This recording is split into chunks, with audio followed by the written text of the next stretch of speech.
DJ বাপি presentation. আসলে বিষয়টা কি জানেন তো, মানুষের রুচিটা এখন একটু আলাদা হয়ে গিয়েছে। হরিবাসরে আসার আগে মানুষ আগে প্রোগ্রামের লিস্টটা নিয়ে দেখে কোন কোন কীর্তনিয়া আছে। যদি স্ট্যাম্প মারা কোনো কীর্তনিয়া 50-60 হাজার টাকার কীর্তনিয়া থাকে, দেখবেন এখানে জায়গা দেওয়া যাবে না।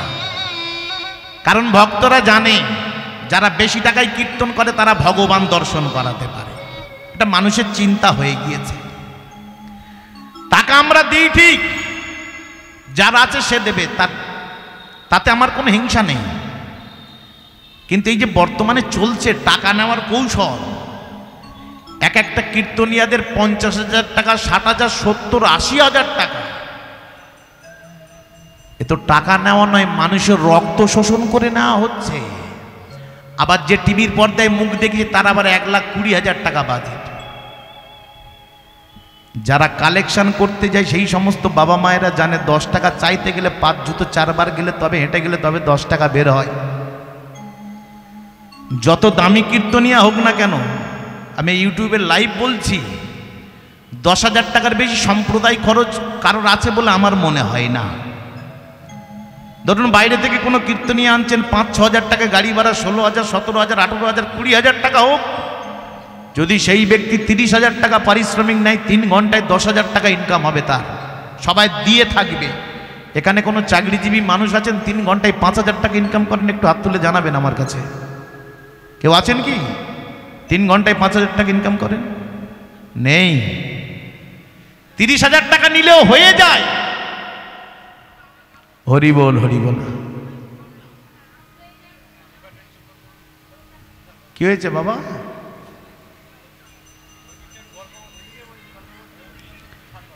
হরি বল, হরি বল। কথাগুলো একটু কম, কথাগুলো হয়তো একটু অপ্রাসঙ্গিক লাগছে, কিন্তু এগুলো জানা দরকার। টাকা তো আমরা দিচ্ছি ঠিক, কিন্তু কোন খাদে আমরা ব্যয় করছি একটু জানা প্রয়োজন নেই? জব করো, তপ করো, মরতে জানলে হয়। টাকা নিলে হবে না, এর জবাবদিহি করে যেতে হবে। আজকে টাকা নিচ্ছ তুমি, তোমার ব্যানার হয়েছে বলে, কিন্তু যে 5 পাস করেছে তার চাকরি আলাদা হবে, যে বিএ পাস করেছে তারও চাকরি আলাদা হবে, পারিশ্রমিক আলাদা হওয়া উচিত। কিন্তু এই নয় যে 5,000 আর 50,000, 1 লাখ টাকা এখন কীর্তনিয়ারা ডিমান্ড করছে। কি দিন দাঁড়িয়েছে! টিভির পর্দায় মুখ দেখেছি, বলে 1,20,000 টাকা। আমি নিজে ফোন করেছি। আমি পা দুটো জড়িয়ে ধরে তাদের বলবো, নিজেদের মানবিকতাকে একটু যাচাই করুন, আমরা কোন পথে আছি। যাই হোক, মানুষের রুচিটা এখন আলাদা হয়ে গিয়েছে। তাই কলিযুগের দুর্দশা থেকে মহাজন বলে উঠলেন, পশুবৃত্তি মানব জাতি করছে রে পালন, অজ্ঞানতার অন্ধকারে পরিপূর্ণ মন, পাপপূর্ণ ভালো মন্দ পশু জানে না, এই মানব জাতি জেনেও তাহা মেনে চলে না। ইউনিভার্সিটি ডিগ্রি এদের আছে কত শত, তথাপিও চলন বলন যেন মূর্খের মতো। বাঁদরের আদর বেশি হচ্ছে সারা দেশে, পিতা মাতার সেবা ছেড়ে কুকুর কিনে পোষে। এমন কিছু মানুষ আছে বিশ্ব চরাচরে, হৃদয় ভরা নোংরা তাদের ভদ্রবেশে ঘোরে। ভদ্রবেশে ঘুরলে দেশে মানুষ বলে না, মানুষ হবে জাগবে যেদিন জ্ঞানের চেতনা। অসৎ ব্যক্তির অর্থ শক্তি যাচ্ছে কত বেড়ে, সৎ ব্যক্তি কাঙাল বেশে রাস্তায় রাস্তায় ঘোরে। গুরু রাধাপদ কয়ে, ওয়ে মানুষ পশুর ধর্ম ছাড়ো। ধর্ম যদি করতে চাও বাইরে সাজাতে হবে না, আগে ভিতর সাজাও। মানুষ হও, মানুষ হয়ে মানুষের সেবা করো। নেতাই গৌর প্রেমানন্দে হরি বল। বলছে পশুবৃত্তি মানব জাতি করছে রে পালন। মহাজন বলছে কলির মানুষ আজকে যে কর্ম করছে জানোয়ারের কর্ম, পশুর কর্ম। একটা পশু আর মানুষের ডিফারেন্স কি? রাস্তার কুকুর আর আমাদের পার্থক্য কি? কুকুরের চোখ কান নাক মুখ গলা আছে, আমাদেরও আছে। কুকুর খায়, আমরা খাই। কুকুর মৈথুন ক্রিয়া করে, আমরা করি। কুকুরের বাচ্চা হয়, আমাদেরও বাচ্চা হয়। পার্থক্যটা কি? মহাজন বলছে কুকুরের মধ্যে কোনো আত্মতত্ত্ব বোধ নেই, আর মানুষের মধ্যে আত্মতত্ত্ব বোধ আছে। আর এই আত্মতত্ত্ব বোধ থাকা সত্ত্বেও যে মানুষ পরতত্ত্বের সন্ধান দেবে না, গোবিন্দকে পাওয়ার বাসনা যার হৃদয়ে জাগবে না, তাকে রাশিয়ান কুকুর বললেও কিছু এসে যায় না। তাই বলছে পশুবৃত্তি মানব জাতি করছে রে পালন, অজ্ঞানতার অন্ধকারে পরিপূর্ণ মন। মহাজন বলছে কলির মানুষের মধ্যে ধীরে ধীরে জ্ঞানের আলো চলে যেতে বসেছে। এরা ভালো জিনিস শুনতে চায় না, ভালো জিনিস বলতে চায় না। এই হরিসভার জায়গায় যদি যাত্রা দেন, আরো যদি গাজন হতো, ডিজে ড্যান্স হাঙ্গামা হতো, দেখতেন বাড়ি থেকে মাদুর নিয়ে এসে জায়গা বুক করে রাখতো, জানে বসে বসে শুনতে না ভালো লাগে, শুয়ে শুয়ে জম্মের শোনা খানিকটা শুনে যাব। কিন্তু ভালো জিনিস এরা শুনতে চায় না। এই দেখুন সন্ধ্যাবেলা তো একটু এলাকাটা ঘুরে আসুন, প্রায় ঘরে গিয়ে দেখবেন সন্ধ্যাবেলা টিভি সিরিয়াল সিনেমা চলছে। এটা সিরিয়ালের টাইম হয়ে গিয়েছে, সব মুখস্থ করে রেখেছে টাইম বাই টাইম। মহাজন বলছে কলির মানুষ একবারে বিচার করে না কতটা সত্য আর কতটা মিথ্যা জিনিস দেখি আমরা। কোনোদিন বিচার করেছো মা? ধরুন আপনি সিনেমা দেখছেন, কি দেখলেন? সিনেমার নায়কটা ঝাঁপ দিয়ে 5 তলা উপর থেকে মাটিতে পড়ে, তার অঙ্গে এতটুকু আঁচড় লাগে না, বিশ্বাস হচ্ছে। 50 জন খৈপড়ার মতো গুলি করে, একটা মাল তার গায়ে লাগে না, এটা বিশ্বাস হয়। আবার সে একা ঘুরিয়ে 50 জন মানুষকে শুইয়ে দিচ্ছে, এটাও বিশ্বাস হচ্ছে। প্রথমে কি দেখলেন? যে মানুষটা 5 তলা উপর দিয়ে মাটিতে ঝাঁপ দিয়ে পড়লো, অঙ্গে আঘাত লাগলো না, কালকে সকালবেলা পরীক্ষা করবেন, 5 তলায় ওঠার দরকার নেই, নিজেদের বাড়ির 2 তলায় উঠবেন, একটু মাটিতে ঝাঁপ দিয়ে দেখবেন নিজেদের অঙ্গ প্রত্যঙ্গগুলো কতটা ভালো থাকে। কিন্তু আমরা মিথ্যা জিনিসকে সত্য করে মেনেছি, কিন্তু হরি কথা সত্য, কৃষ্ণ কথা সত্য, নিতাই গৌর হরি বল সত্য, এটা আমাদের বিশ্বাস হয় না। আর বিশ্বাস যদি হতো ঘরের মধ্যে টিভি সিনেমা দেখতাম না, অন্তত হরি সভাতে এসে একটু হরি গুণ কীর্তন আস্বাদন করতাম। মহাজন বলছে টিভি সিনেমাই লাগে ভালো, কারেন্ট থাকে তাই, কারেন্ট থাকে তাই, আর কারেন্ট চলে গেলে ওই খালি বাক্স রয়ে যায়, খালি বাক্স রয়ে যায়। খুব মন দিয়ে টিভি সিনেমা দেখছেন, 50,000 টাকা দামের টিভি দেওয়ালে ঝোলানো, দেখতে দেখতে দেখতে দেখতে যেই কারেন্ট চলে যায়, কি গো মায়েরা, কারেন্ট চলে গেলে আর দেখেন? তাহলে কিছুক্ষণ আগে কত মন দিয়ে দেখছিলেন, যেই কারেন্ট চলে গেল আর মূল্য দিলাম না। তত্ত্বদর্শী বলছে ভাবো না, ওই টিভিটা হলো দেহরূপ টিভি, দেওয়ালে ঝোলানো টিভির মধ্যে যেমন কারেন্ট আছে, তদ্রূপ দেহ টিভির মধ্যে ভগবান একটা প্রাণ পাখি স্বরূপ কারেন্ট বসিয়ে দিয়েছে। ওই টিভির মধ্য দিয়ে যখন কারেন্ট চলে যায় কেউ মূল্য দেয় না, তদ্রূপ দেহ টিভির মধ্য দিয়ে যখন প্রাণ পাখি স্বরূপ কারেন্ট বেরিয়ে যায়, সেদিনও কেউ মূল্য দেয় না, নিথর দেহ পড়ে থাকে। ওই শেষের দিনে একমাত্র সঙ্গী হয় বল হরি, বল হরি। তখন যদি কোটি টাকার মালিক কেউ হয়, কেউ বলবে না 10টা টাকা ওনার সঙ্গে দাও, সবাই বলবে একটু হরিগুণ গাও, জম্মের শোনা শুনে অন্তত যাক। যখন সময় থাকে, সুযোগ থাকে, আমরা শুনতে চাই না, আর যখন শোনার ক্ষমতা থাকে না, কানের ধারে খোল করতাল বাজিয়েই যায়। তাই সময় থাকতে বলতে হবে প্রাণ ভরে হরি বল, হরি বল, হরি বল, হরি বল, হরি বল, হরি বল, হরি বল, হরি বল, হরি বল, হরি বল, হরি বল, বল হরি বল, হরি বল, হরি বল, হরি বল, হরি বল, হরি বল, হরি বল, হরি বল, হরি বল, হরি বল, হরি বল, হরি বল, হরি বল, হরি বল, হরি বল, হরি বল, হরি বল। ওহে কলির জি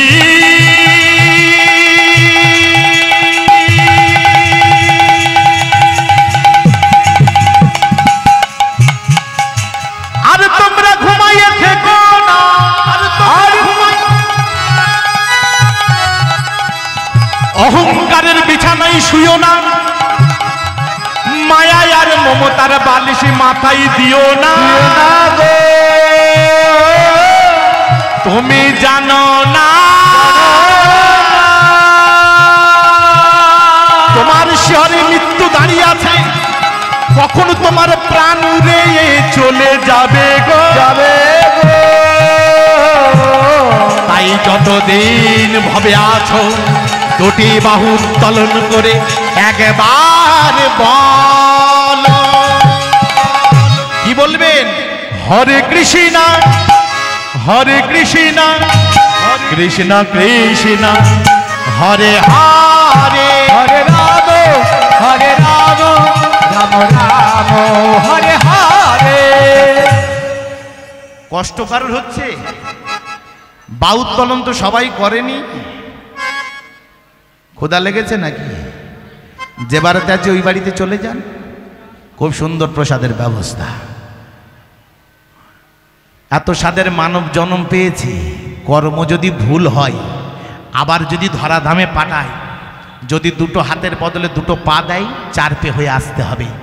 হাজার চেষ্টা করলো আর হরি বল বলা হবে না। তা এত স্বাদের মানব জন্ম যখন পেয়েছি, একটু কি হরে কৃষ্ণ বলা যাবে না বাবা? সবাই মিলে একটু বাউ উত্তোলন করবো, সবাই মিলে। যাদের বাউ আছে উত্তোলন করবেন, যারা হ্যান্ডিক্যাপ মানুষ তোলার দরকার নেই। অহংকার যাদের ত্যাগ হবে তারা নিশ্চয়ই বাউ উত্তোলন করবে।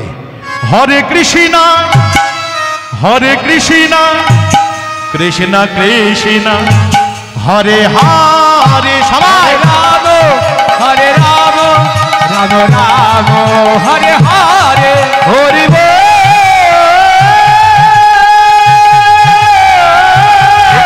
গৌর প্রেমানন্দ হরি হরি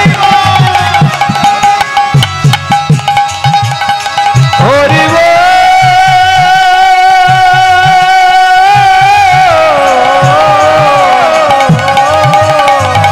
প্রেমানন্দী বাহু তুলে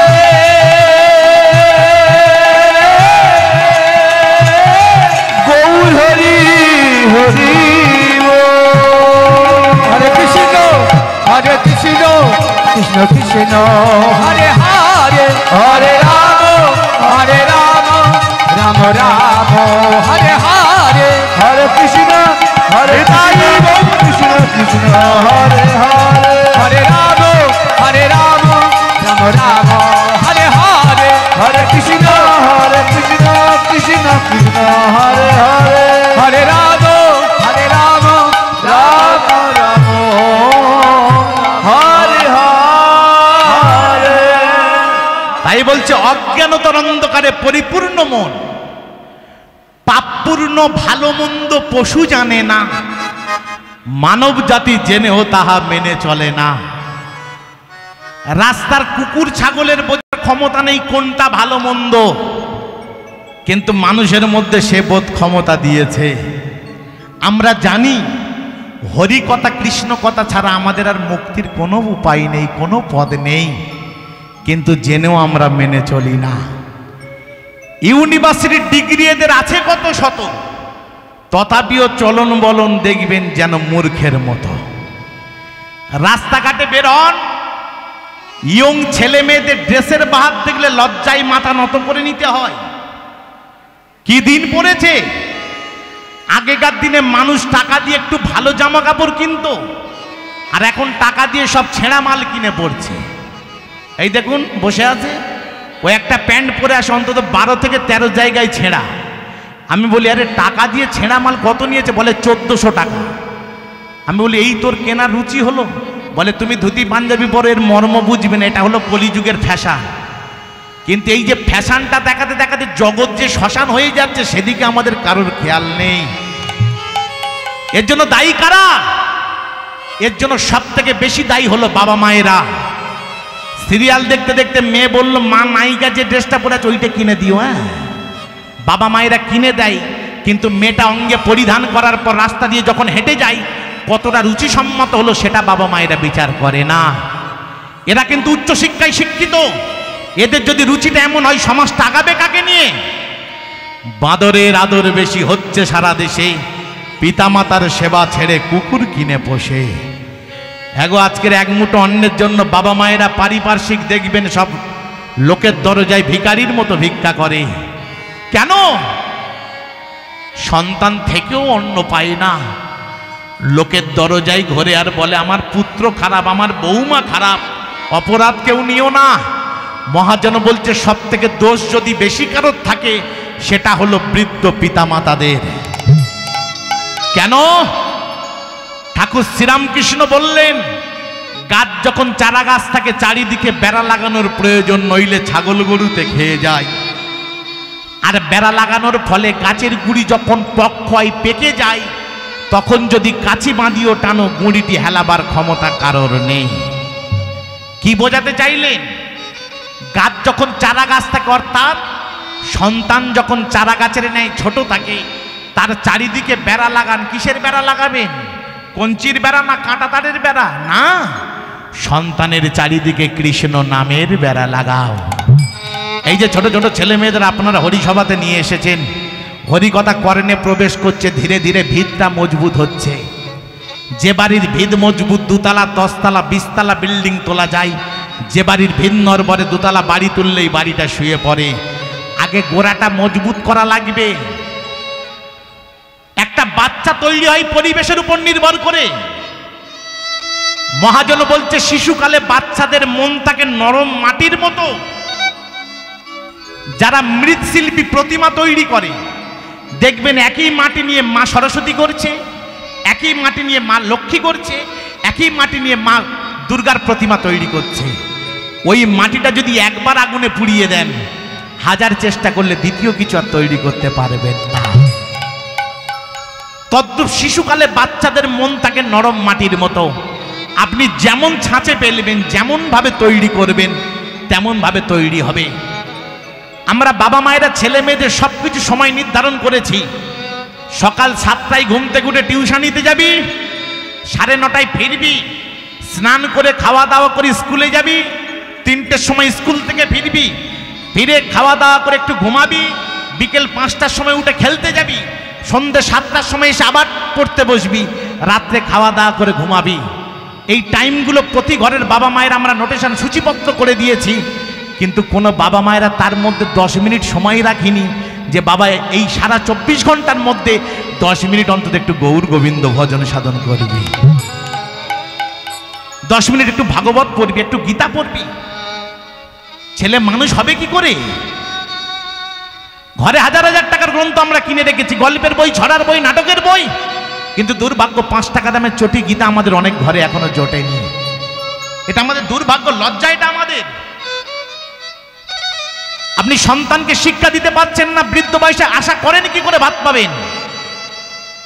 পা দুটো জড়িয়ে ধরে বলবো, বাহ্যিক শিক্ষায় যেমন শিক্ষিত করছেন করুন, তদ্রূপ পারমার্থিক শিক্ষায় একটু শিক্ষিত করার চেষ্টা করুন।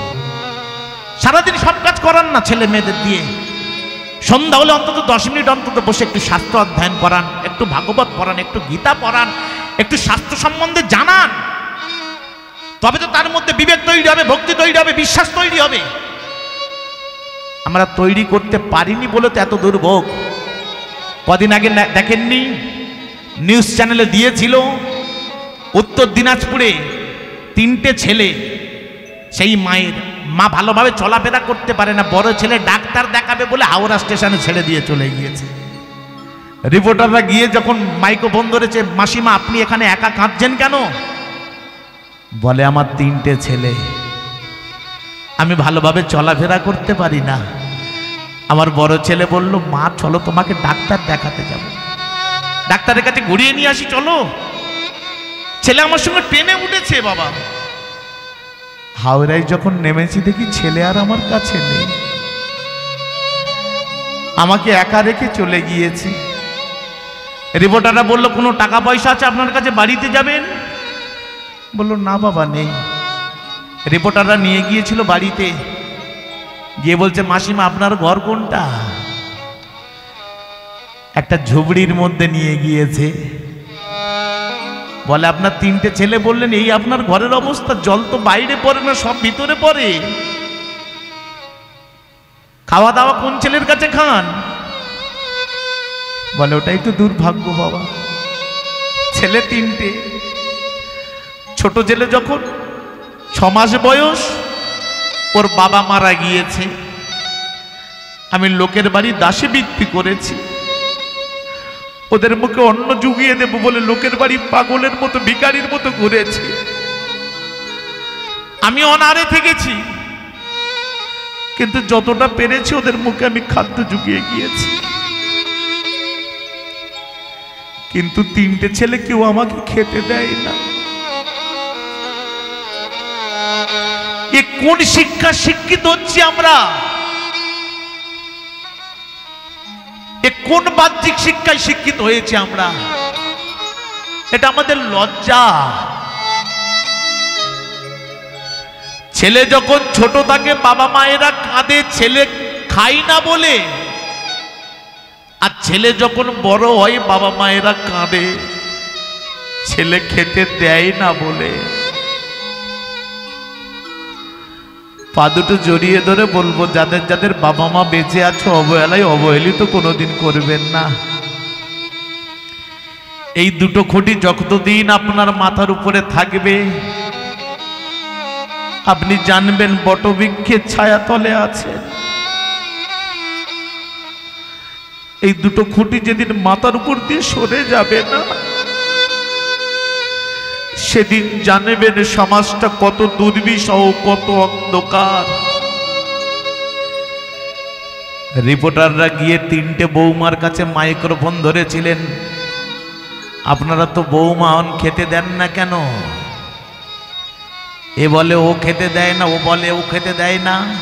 ছোটজন বলে ওই বুড়িকে খেতে দেবে কে? রিপোর্টাররা বলল ওটা তো তোমার শাশুড়ি মা হয়, একটু সম্মান দাও। আমরা শিক্ষায় শিক্ষিত হয়েছি কিন্তু মানুষ হতে পারিনি। তাই বলি মা এখনো সময় আছে, আর আমার করো না, সবকিছু ভুলে গিয়ে ভগবানের চরণে সঁপে দাও। এ সংসার শুধু নিতে জানে, দিতে কিছু জানে না। এ সংসারে ব্যথা ছাড়া কিছু নেই। বুকে হাত দিয়ে বলুন, যার জন্য যত বেশি খেটেছেন কি পেয়েছেন বিনিময়ে? সংসারে লাঞ্ছনা, গঞ্জনা, আঘাত, এছাড়া সংসার বিনিময়ে কিছু দেয়নি। এ জীবনে ব্যথা ছাড়া কিছু নেই। তাই মহাজন লিখছে, শোনো শোনো শোনো, আমি এ জীবনে ব্যথা ছাড়া আর কি পেলাম? এ জীবনে ব্যথা ছাড়া আর কি পেলাম? আমি এ জীবনে ব্যথা ছাড়া আর কি পেলাম? মনের ব্যথা মনে লইয়ে, মনের ব্যথা মনে লইয়ে। ও মায়েরা, বৌমা দুটো বাজে কথা বলেছে। পাশের বাড়ি কেউ যদি গিয়ে বলে ও দিদি বৌমা ভালোবাসে, বলে বলিস না, আমার বৌমার মতো বৌমা হয় না রে। কত যত্ন করে। ছেলে বাবাকে একবেলা খেতে দেয়নি, পাশের বাড়ি কেউ যদি বলে ও দাদা ছেলে ভাত দেয় তো, বলে বলিস না, আমার ছেলের মতো ছেলে হয় না। সন্তান যতই খারাপ হোক বাবা মায়েরা কোনোদিন ছেলে মেয়েদের সবার সামনে ছোট করায় না, কিন্তু সেই বাবা মা নীরবে কাঁদে। তাই লিখছে, মনের ব্যথা মনে লইয়ে, মনের ব্যথা মনে লইয়ে সারা জীবন কাঁদিয়া গেলাম। এ জীবনে ব্যথা আর কি পেলাম? এ জীবনে ব্যথা ছাড়া আর কি পেলাম? এ জীবনে ব্যথা ছাড়া আর কি পেলাম? যাদের আশায় ভালোবাসা বেঁধেছিলাম মনে, তারাই আজ ভুলে গেল জানি না কি কারণে। যাদের আশায় ভালোবাসা বেঁধেছিলাম মনে, তারা আজ ভুলে গেল জানি না কি কারণে। 3টে ছেলে, 6 কামরা ঘর বেঁধেছি, শ্বশুর শাশুড়ি এসে সেই ঘরে থাকে, কিন্তু বাবা মায়েদের স্থান হয় সিঁড়ি ঘরের নিচে। তাই বাবা মায়েদের অন্তরের বেদনা লিখছে, যাদের আশায় ভালোবাসা বেঁধেছিলাম মনে, তারাই আজ ভুলে গেল জানি না কি কারণে। যাদের আশায় ভালোবাসা বেঁধেছিলাম মনে, তারাই আমায় ব্যথা দিল জানি না কি কারণে। আমি অমৃত ভেবে বিষের ভাণ্ড, ও বলো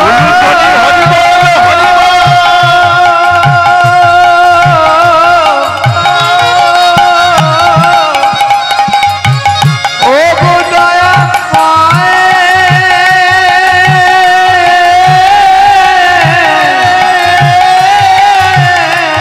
বলো না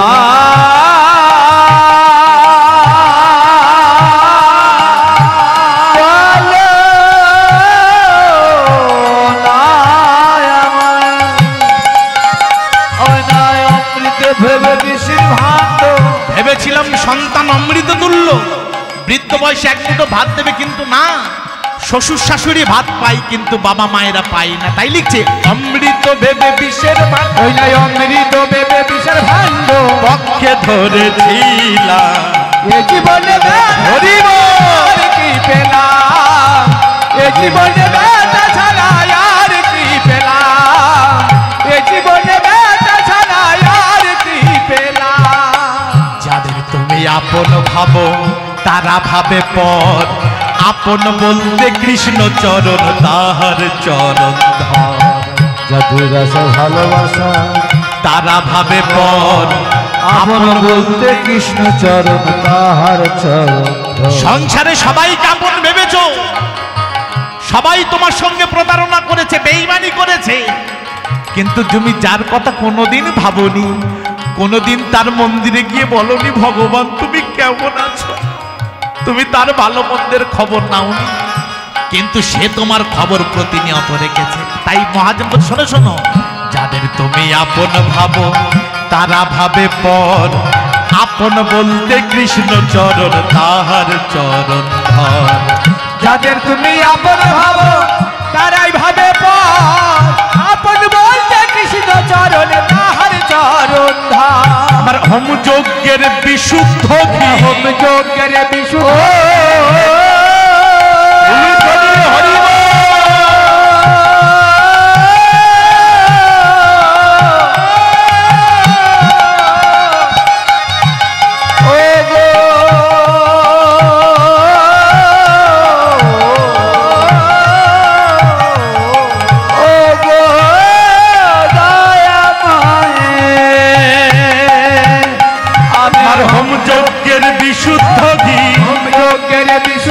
আমি ভস্যে ঢেলে গেলাম, এ জীবনে ব্যথা ছাড়া আর কি পেলাম, আমি এ জীবনে ব্যথা ছাড়া আর কি পেলাম, আর এ জীবনে ব্যথা ছাড়া আর কি পেলাম, আমি এ জীবনে ব্যথা ছাড়া আর কি পেলাম।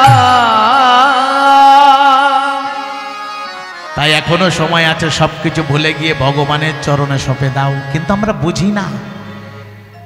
তাই অন্ধকলির জীবকে আলোর পথ দেখানোর জন্য গৌর হরি এসেছিলেন, এই কলিজীবের জন্য অমূল্য সম্পদ নিয়ে, যা কোনো যুগে কোনো অবতার কোনো ভগবান আনেনি, এই কলিজীবের ভাগ্যাকাশে নিয়ে আসলেন সেই সম্পদ। কি আনলেন? বৈষ্ণব মহাজন পদ লিখছে, আজি অসাধনে চিন্তামণি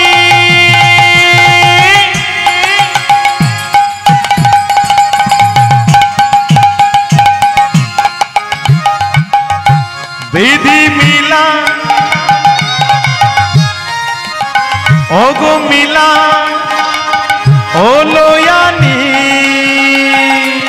ওই নয় অসাধনে চিন্তা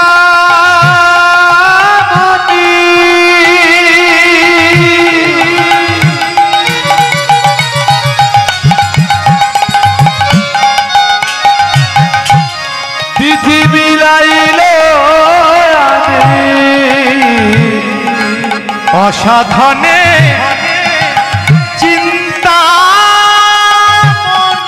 দেখে যাবো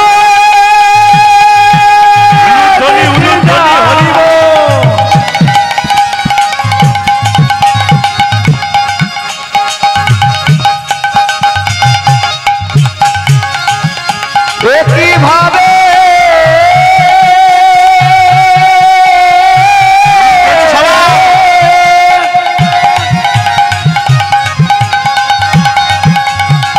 উদয়ে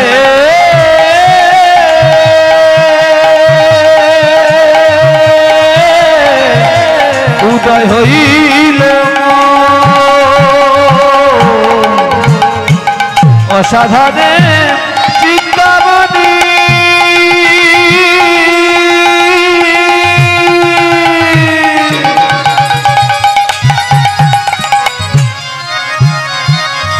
বিধি মিলাইল আমার গোরা বড় দয়ালো ঠাকুর, আমায় গোরা বলো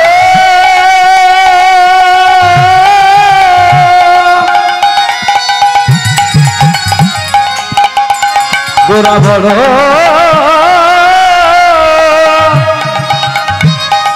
গোরা বড় দয়ার সাগর আমার গোরা বড় দয়ার ঠাকুর বলি এমন দয়াল আর হবে না, বলি এমন দয়াল আর হবে না, এমন দয়াল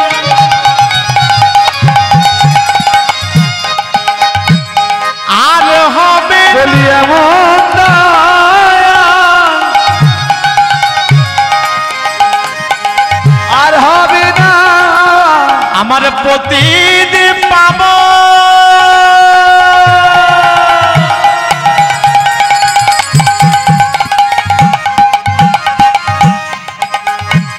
গোরার মতো এমন দয়াল আর হবে না, প্রতিদিন পাবো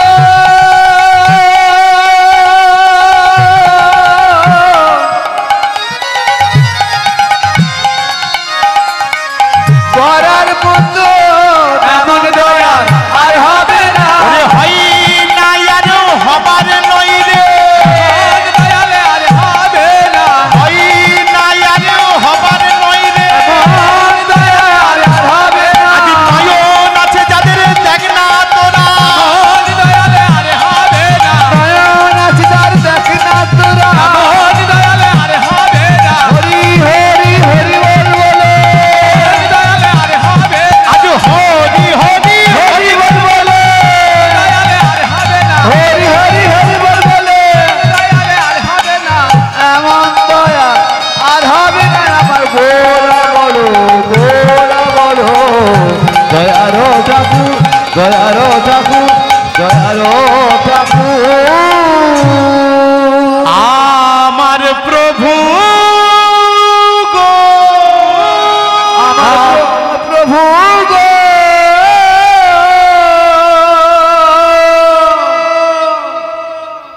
গৌরহরি আনলেন অসাধনে চিন্তামণি বিধি মিলাইল আনি, গোরা বড় দয়ালো ঠাকুর মধুমাখা হরি নামের ডালি নিয়ে আসলেন, কৃষ্ণ নামের ডালি নিয়ে আসলেন, কলিজীবের দরজায় দরজায় ঘুরেছিলেন। ও হে কলির জি, ও হে কলির জি, তোমাদের হাতে ধরি কৃষ্ণ নাম বলো না গো, বলো না গো, তোমাদের পায়ে ধরি হরি নাম বলো, হরি নামে বলো, কৃষ্ণ নাম বলো। কৃষ্ণ নাম বলো। এই হরিনাম সংকীর্তন প্রচার করতে গিয়ে গৌরাঙ্গ মহাপ্রভুকে কত লাঞ্ছনা গঞ্জনা সহ্য করতে হয়েছিল। আজকের কলির মানুষ আমরা এত সহজেই হরিনামটা পেয়ে গিয়েছি না, যার জন্য অবহেলায় অবহেলিত করছি। তখনকার দিনে গৌরাঙ্গ মহাপ্রভুকে কত কষ্ট সহ্য করতে হয়েছিল। তখনকার দিনে বৈষ্ণবদের মৃদঙ্গ ভেঙে দেওয়া হলো, হরিনাম করতেই দেয়নি।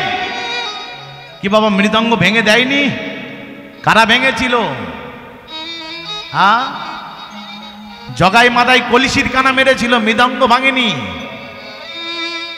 মৃদঙ্গ ভেঙেছিল বিধর্মী মুসলমান।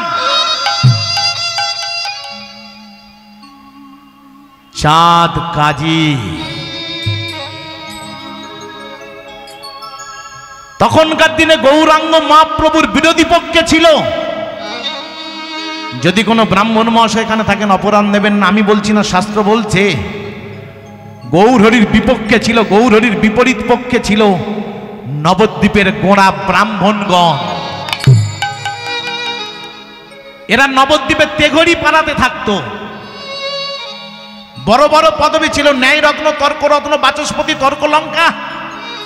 এদের নিজস্ব টোল ছিল, যেখানে বাইরে থেকে মানুষ এসে পড়াশোনা বিদ্যাভ্যাস করত। গৌরহরি সেবা সঙ্গনে 1 বৎসর নিশি জাগরণী হরিনামের সংকল্প করেছিলেন। সবাই ওই হরিনামে মাতোয়ারা হয়। ব্রাহ্মণরা চিন্তা করলো, যদি সবাই হরিনামে মাতোয়ারা হয়ে যায় তাহলে আমাদের টোলে পড়াশোনা কারা করবে? আমাদের তো সংসার চলবে না, টোলগুলো বন্ধ হয়ে যাবে। এরা চিন্তা করলো এই নিমাইকে যদি নবদ্বীপ ছাড়া না করা যায়, টোলের পাট শিখেই তুলে দিতে হবে আমাদের।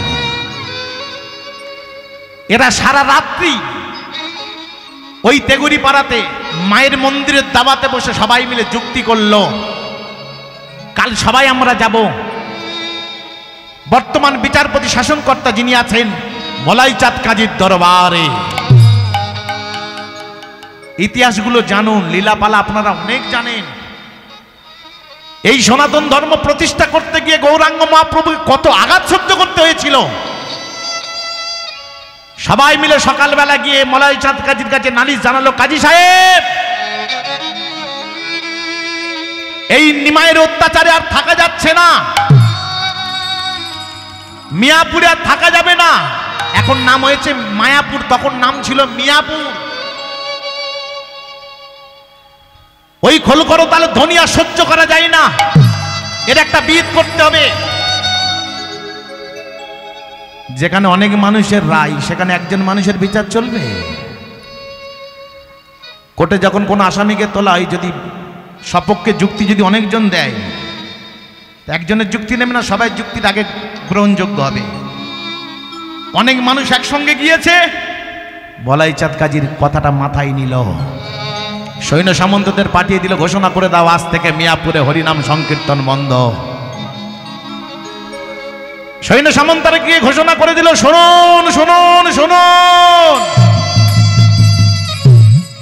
কাজী সাহেবের বিশেষ ঘোষণা, আজ থেকে নির্দেশ জারি হলো, এই মিয়াপুরে হরিনাম সংকীর্তন বন্ধ। যদি কেউ হরিনাম সংকীর্তন করে তাকে সাজা দেওয়া হবে। যারা ভগবানের গুণকীর্তন করে তাদের আবার ভয় আছে কি? জীবন চলে যাই যাক, কিন্তু বদনে হরিনাম ছাড়ব না। খণ্ড খণ্ড কর যদি যাই মোর প্রাণ, তথাপি না ছাড়িব বদনে মধুর হরিনাম। যারা বৈষ্ণব তারা হরিনাম ছেড়ে দেবে? হরিনাম শুরু হয়ে গেল। আবার গিয়ে ব্রাহ্মণরা গিয়ে নালিশ জানালো, মলাই চাঁদ কাজী সৈন্য সামন্তদের নিয়ে এলেন, সবাইয়ের উপরে লাঠির আঘাত শুরু হয়ে গেল, মৃদঙ্গ ভেঙে দেওয়া হলো, লাঠির আঘাত চলছে। রক্তাক্ত অবস্থায় ভক্তবৃন্দ সবাই মিলে শ্রীবাস অঙ্গনের দরজার সম্মুখে এসে উচ্চ ঈশ্বরে চিৎকার করে উঠল, আমার প্রভু গো, আমার প্রভু, আমার প্রভু, প্রভু গো। শ্রীবাস, এত আর্তনাদ কেন? তোমার আঙ্গিনার দরজাটা খুলো, কীর্তনে প্রেমানন্দ হচ্ছে না, এত চিৎকার কেন? শ্রীবাস ঠাকুর দরজাটা খুললেন, অগণিত ভক্ত রক্তাক্ত অবস্থায় দাঁড়িয়ে আছে, মৃদঙ্গ ভাঙা। গৌরী বলে উঠল, কার এত বড় স্পর্ধা?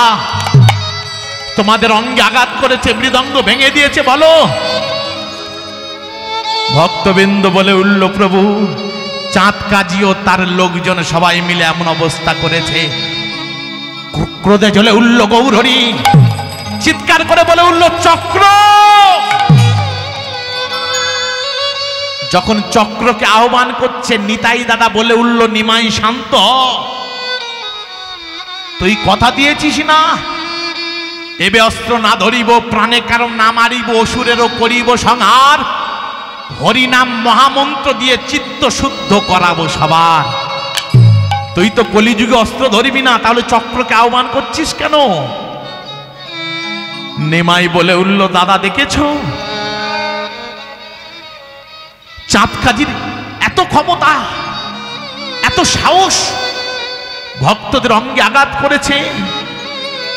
তুমি ঘোষণা করে দাও আগামী কল্ল প্রভাতে আমরা সবাই যাব কাজীর দরবারে। এক রাত্রের মধ্যে ঘোষণা হয়ে গেল, চতুর্দিকে খবর ছড়িয়ে গেল। কত মানুষ পরের দিন জোগাড় হয়েছিল জানেন? শাস্ত্র বলছে আনুমানিক 3 লক্ষ মানুষ এসেছিল। তারা গিয়ে কি চাঁদ কাজীকে মেরেছিল? মেরেছিল কি? তাহলে এত মানুষ নিয়ে যাওয়ার কারণটা কি? যেটা আজকের কলিযুগের মানুষ আমরা দাঁড়িয়ে চিন্তা করছি, আজ থেকে 500 বছর আগে গৌরাঙ্গ মহাপ্রভু চিন্তা করেছিল। সনাতন ধর্মের বড় বিপর্যয়ের দিন। এই সনাতন ধর্মটাকে বাঁচিয়ে রাখতে গেলে, হিন্দু ধর্মটাকে বাঁচিয়ে রাখতে গেলে সনাতন ধর্মের মানুষের আগে ইউনিটি প্রয়োজন, একতাবদ্ধতাকে প্রয়োজন। তাই এত মানুষ একসঙ্গে জোগাড় করে নিয়েছিল। শ্রীবাস ভক্তদের সঙ্গে নিয়ে, শ্রীবাস গদাধর মুরারিগুপ্ত আরো নানাবিধ ভক্ত সঙ্গে যখন চাঁদ কাজীর দরবারের সম্মুখে যাচ্ছে, চিলেকোটা থেকে চাঁদ কাজী দেখছে লাখে লাখে মানুষ আসছে। যে চাঁদ কাজীকে দেখে বাঘে হরিণে এক ঘাটে জল খেত, সেই চাঁদ কাজী নিজে আজকে থরথর করে কাঁপছে। মনে চিন্তা করলো আমাকে পালিয়ে যেতে হবে সুরঙ্গের পথ দিয়ে, এরা যদি আমাকে ধরে ফেলে আমাকে মেরে ফেলবে, পালাতে হবে। চাঁদ কাজীর দরবারের সম্মুখে গিয়ে গৌরহরি ভক্তদের বলল, তোমরা বাইরে দাঁড়াও, আমি ভিতরে যাব। অন্তর্যামী ভগবান অন্তরে জানলো সুরঙ্গের পথ দিয়ে পালিয়ে যাচ্ছে চাঁদ কাজী। যে পথ দিয়ে পালিয়ে যাচ্ছে, সদর দরজা, যে মেন দরজা, প্রধান দরজা, যেটা যেই উঠতে যাবে, সামনে তাকিয়ে দেখে গৌরহরি দাঁড়িয়ে আছে। তুমি পালিয়ে যাচ্ছ কেন? অত্যাচার করেছ কেন? বৈষ্ণবদের অঙ্গে আঘাত করেছ বলো? কেন মৃদঙ্গ ভেঙে দিয়েছ? কেন আমার ভক্তদের অঙ্গে আঘাত করেছ বলো? চাঁদ কাজী বলে উঠল, আমি তো আঘাত করতে চাইনি। ওই যে নবদ্বীপের গোঁড়া ব্রাহ্মণগণ বারে বারে এসে আমার কাছে তোমার নামে নালিশ জানালো, আমার কিছু করার ছিল না নিমাই।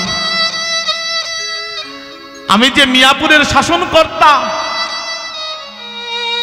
আমি জানি আমি যে ভক্তদের অঙ্গে আঘাত করেছি, মৃদঙ্গ ভেঙে দিয়েছি, যে অত্যাচার করেছি, সেই অত্যাচারের কারণে তুমি আমার কাছে আসবে। আমি জানি তুমি যদি একা আসতে আমার কাছে, তোমার পা দুটো জড়িয়ে ধরে আমি ক্ষমা চেয়ে নিতাম। কিন্তু তুমি যে এমন ভাবে সেজে আসবে আমি বুঝতে পারিনি। তোমাকে শাস্তি পেতেই হবে। চাঁদ কাজী বলে উঠল, শাস্তি আবার নতুন করে দেবে কি? শাস্তি তো আমি একবার পেয়ে গিয়েছি। গতকাল বৈষ্ণব অঙ্গে আঘাত করে নিশীথে সবে এসে ঘুমিয়েছি। ঘুমের মধ্যে দেখতে পেলাম একজন মানুষ এসে আমার বুকের উপরে চড়ে বসেছে। দেহটা মানুষ আকৃতি, বদনটা সিংহ আকৃতি, হাতে বড় বড় নখ, আমার বুকের উপরে চড়ে বসে বলে উঠল, চাঁদ কাজী, তুমি বৈষ্ণব অঙ্গে আঘাত করে অপরাধ করেছো, মৃদঙ্গ ভেঙে দিয়ে অপরাধ করেছো। এরপর থেকে যদি কোনোদিন কীর্তনে বাধা দাও, তোমাকে মৃত্যুদণ্ডে দণ্ডিত করা হবে। আজকের কার মতো তোমাকে ছেড়ে দিলাম। কে এসেছিল? চাঁদ কাজী কে? সত্য যুগে ছিল হিরণ্যকশিপু। ভগবান নিঃসিংহ রূপে বক্ষ বিদীর্ণ করে দিয়েছিল না? কলিযুগে এলো, সাবধান করে দিল, সাবধান হও। কতক্ষণ কথোপকথন হয়েছিল জানেন? প্রায় 2 থেকে 2.5 ঘন্টা। আমি তো ছোট করে উপমা করে বলে গেলাম, একটু জল খাওয়াতে পারো? জল জল জল জল জল, আস্তে আস্তে জল আমি চাইছি না। 2.5 ঘন্টা গৌরহরি কথা বলেছে, তো পিপাসা লেগেছে, একটু জল দিতে পারো? জল আবার দেবে না? বিশ্ব সৃষ্টি স্রষ্টা ভগবান জল চেয়েছে, কেউ সোনার গ্লাসে কেউ রূপোর গ্লাসে করে জল নিয়ে এসেছে, প্রভু পান করো। আমার প্রভু পান করেনি। কেন জানেন? আমার ভগবান রাজৈশ্বর্য ভালোবাসেন না, কাঙাল বড় ভালোবাসতেন। জল পান করতে গিয়েছিল সেই কুঠিরে, খড়ের দেওয়াল, মাটির দেওয়াল আর খড়ের চাল। হত দিন দরিদ্র কাঙাল থোর কলা মোচা বিক্রি করে যে জীবিকা নির্বাহ করে, নাম তার শ্রীধর। শ্রীধরের ঘরের সম্মুখে গিয়ে ডাক দিল, শ্রীধর একটু জল দিতে পারো, বড় পিপাসা লেগেছে। শ্রীধর বাইরে বেরিয়ে দেখে মহাপ্রভু দাঁড়িয়ে আছে। প্রভু তুমি আমার কুটিরে এসেছো, তোমাকে জল দেব তেমন পাত্র আমার ঘরে নেই প্রভু। শ্রীধর চিন্তা করছে, আমি যে পাত্রে জল পান করি চতুর্দিকে ছিদ্র, টিনের পাত্র ভাঙা, কি করে দেব? গৌরহরি বলে উঠল, শ্রীধর তুমি জল পান করো না? হ্যাঁ প্রভু, তবে সে পাত্র তোমাকে দেওয়া যাবে না। গৌরহরি বলল, তুমি যে পাত্রে জল পান করো ওই পাত্রে করে জল আমার জন্য নিয়ে আসো। কাঙালের ভগবান কাকে বলে দেখেছে?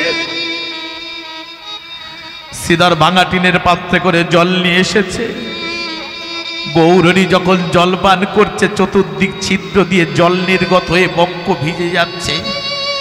শ্রীধর গিয়ে গৌরহরির চরণ দুটি জড়িয়ে ধরেছে, প্রভু তুমি আমার মতো কাঙালের ঘরে জল পান করতে এসেছো কেন জানি? কেন? জগতে কেউ আমাকে মান দেয় না, তুমি কাঙালের ঘরে জল পান করলে এই আমার মতো অধম কাঙালের মান বাড়াবে বলে। তাই বলি, এই হরিনাম সংকীর্তনের জন্য গৌরহরি কত কষ্ট করেছিলেন, সেই হরিনামকে অবহেলায় অবহেলিত করবেন না।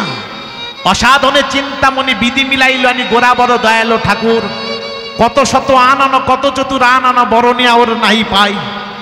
ব্রহ্মা নাম করে মাহাত্ম পেল না, পঞ্চানন পাঁচ মুখে নাম করে মাহাত্ম পেল না, আর আমাদের মতো কীর্তনিয়ারা বলে 3 ঘন্টায় সব বুঝিয়ে দিয়ে যাব। তা কখনো সম্ভব? কখনো সম্ভব নয়। তাই মহাজন লিখছে, শোনো শোনো শোনো, আমার চারি বেদ সরদর্শন করিয়াই ওই অধ্যয়ন, সে যদি গৌরাঙ্গ নাহি ভজে গো, সে যদি গৌরাঙ্গ নাহি ভজে। ওরে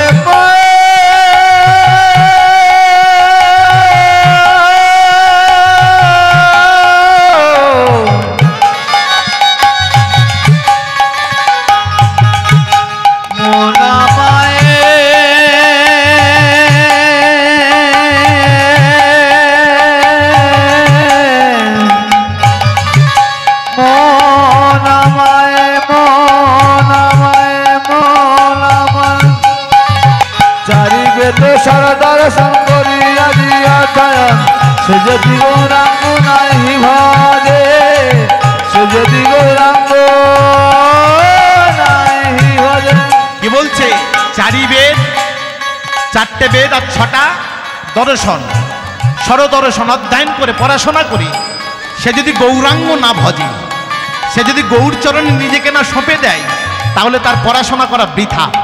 তাই মহাজন পদাবলিতে লিখছে, শোনো শোনো শোনো, আজ কি বাতারে অধ্যয়ন লোচন বিহীন জন, অন্ধের দর্পণে কি কাজ, অন্ধের দর্পণে কি কাজ, ও অন্ধের দর্পণে কি কাজ, অন্ধের দর্পণে কি কাজ। আজ কাজ কি আছে রে, আছে রে, আছে রে, কাজ কি আছে রে, আছে রে, আছে রে, কাজ কি আছে রে, আছে রে, আছে রে, কাজ কি আছে রে, আছে রে, আছে রে, ওই দর্পণে অন্ধের কাজ কি আছে রে, আছে রে, আছে রে, এই জগৎকে সে আধার দেখে, কাজ কি আছে রে, আছে রে, আছে রে, আজ কাজ কি আছে রে, আছে রে, আছে রে, কাজ কি আছে রে, আছে রে, আছে রে, আজ কাজ কি আছে রে আছে রে আছে রে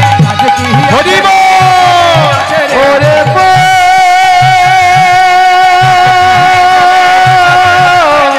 আজ কি আছে রে আছে রে আছে রে আছে রে আছে রে আছে রে আজ কি আছে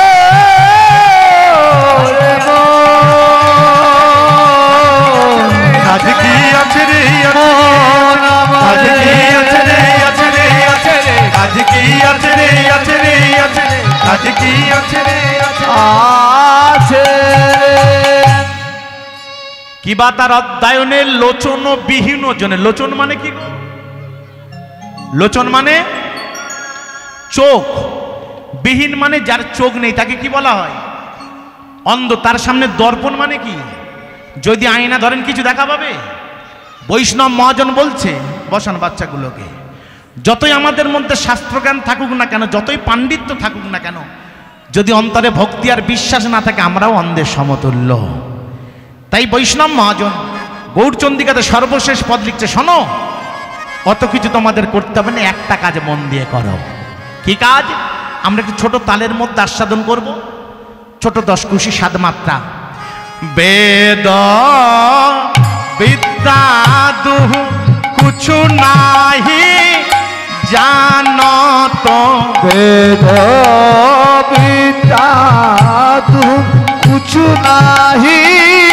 জানত বেদ বিদ্যা দুহু কুছু নাহি জানত বেদ বিদ্যা তুম কিছু নাহি জানত সে যদি গো রাঙ্গ করে সার আহা মরি রে যদি গো রাঙ্গ করে মরিলে যদি গো গৌর চরণ সার করে যদি গো গৌর চরণ সার করে যদি গো গৌর তোমার হলাম বলে যদি গো গৌর তোমার হলাম বলে যদি গো ভাসে দুটি নয়ন জলে যদি গো ভাসে দুটি নয়ন জলে সে যদি গো রাঙ্গ করে নয়নানন্দেতে ভনে সেই তো কলি নয়নানন্দ ভরে উলুধ্বনি উলুধ্বনি কলি জন নয়নানন্দেতে ভনে সেই তো কলি জানে নয়নানন্দেতে ভরে সেই দোষ কলি জানে সর্বসিদ্ধি কর তলে আর আহা মরি রে সর্বসিদ্ধি কর তারে মরি রে সর্বসিদ্ধি ওই চরণে সার করো ভাই সর্বসিদ্ধি ওই চরণে সার করো ভাই সর্বসিদ্ধি দেহ মন প্রাণ জীবন যৌবন সর্বসিদ্ধি দেহ মন প্রাণ জীবন যৌবন সর্বসিদ্ধি গৌর তোমার হলাম বলে সর্বসিদ্ধি গৌর তোমার হলাম বলে সর্বসিদ্ধি করো তলে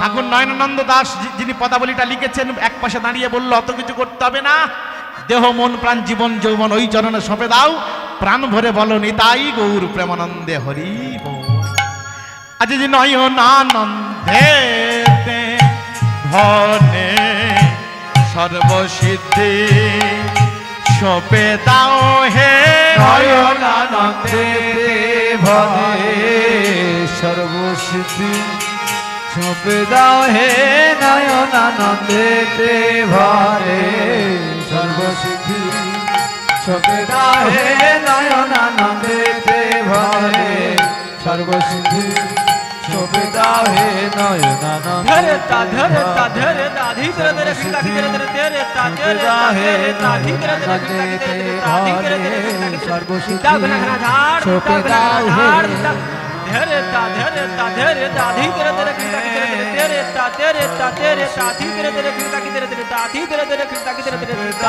ঝাড় তা ঘনা ঘনা ঝাড় তা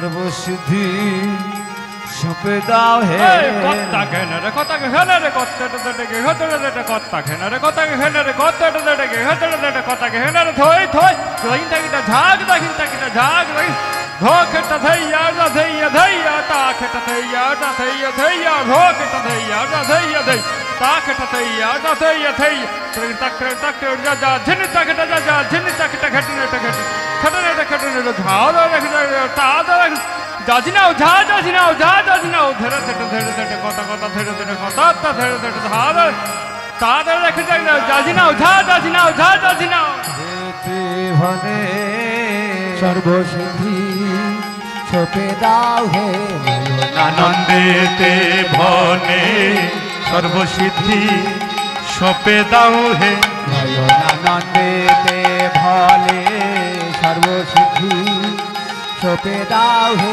নয়নানন্দেতে ভনে সর্বসিদ্ধি সপে দাও হে নয়নানন্দেতে ভলে সর্বসিদ্ধি সপে দাও হে নয়নানন্দেতে ভনে সর্বসিদ্ধি হরিব ভলে সর্বসিদ্ধি সপে দাও হে নয়নানন্দেতে ভলে সর্বসিদ্ধি সপে দাও হে নয়নানন্দ